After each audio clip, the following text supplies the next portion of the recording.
It's the only way this is gonna work. Um, I did my project over censorship in comics in the 1950s, predominantly about 52 through 56, and its impacts. Um, there was just a lot of censorship, and that affected a lot of it. This is Frederick Willem. This is an article they made about him in the 50s.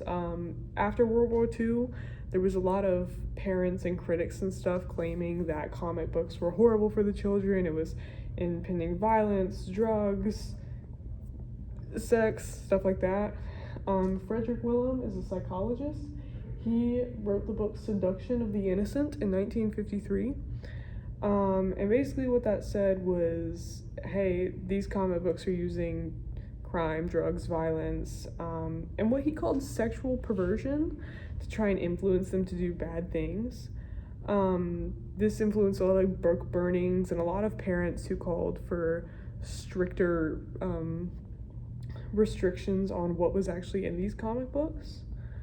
In 1954, there was a subcommittee on juvenile delinquents by comic books. During the hearings, Richard Clendenin, I never figured out how to pronounce that. He was a key witness. He testified that out of 422 comic book titles available in the US, only 25% of them contained horror or crime-related content. And the most dramatic moment came when William Grimes published the EC comments defending his work. There was a lot of violent crime. The main one was crime suspense stories. There was a comic book, and the opening page had a decapitated woman on it, and there was a man holding her by the hair, and that caused a lot of controversy at the time. This moment in particular was used as an example of bad taste in comics by lots of parents and critics and everything. And eventually, later in 1954, there was a comic book code. You would find this stamp on a lot of comics. The use of crime, violence, drugs, stuff like that completely just stopped. There was a lot of rules. 4 of the main ones, and I'm going to read these right here so I don't get them wrong. 4 of the main ones were a ban on excessive violence, horror, and crime themes, prohibitions against disrespect for authoritative figures, the removal of sexual innuendos and perversion, and an emphasis on the influence on marriage and love stories. They wanted to protect gender roles a lot, so that's kind of what this did. It wasn't actually a set list of rules, it's just kind of what people preferred, and a lot of comic book publishers went by it, and it was kind of taboo to go out of it. And then there were a lot of publishers who just stopped publishing comics for a while. Either way, officially, the association, or the Comic Magazine Association of America, established the code. Like I said, it was self-imposed censorship. You could go outside of the lines, but you couldn't get the stamp, and people wouldn't really buy it. Anyways, like I said, there was a shift, especially in horror and crime. There was some acceptable content. Superheroes came back into popularity after World War II, and the reinsurgence of marriage roles. That was a big one.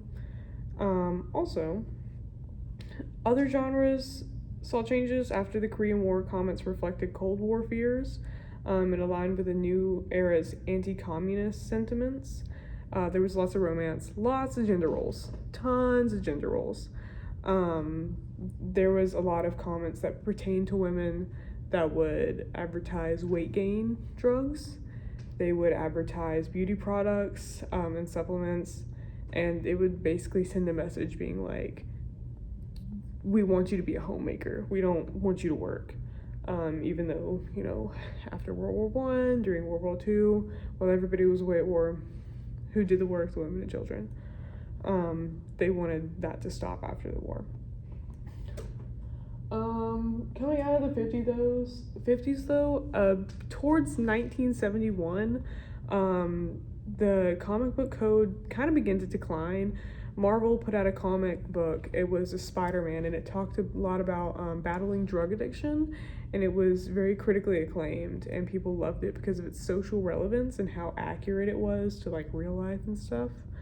And then by the 80s and 90s, the rise of direct market comic book shops started to bypass the code restrictions. And by 2011, the last major publishers abandoned the code altogether, signaling the end of an era. I think, yeah. And so, last but not least, just to wrap it all up, the censorship of comics in the 1950s reflected broader societal fears about youth culture and morality, while the comic book code successfully eliminated graphic violence in mainstream comics. It also reinforced conservative social norms, and the suspense of horror and crime comics paved the way for the dominance of superheroes and romantic comics and continued to shape gender expectations. But eventually all of that kind of died out, and we're kind of back to normal now. There's a lot of different comics out there now, and I think when you go through a ban of something and when it starts to come back, that really shapes the way things happen, and the comic books thrive today. I read comics, my dad reads comics, you know. It's great. Anyways, that's it.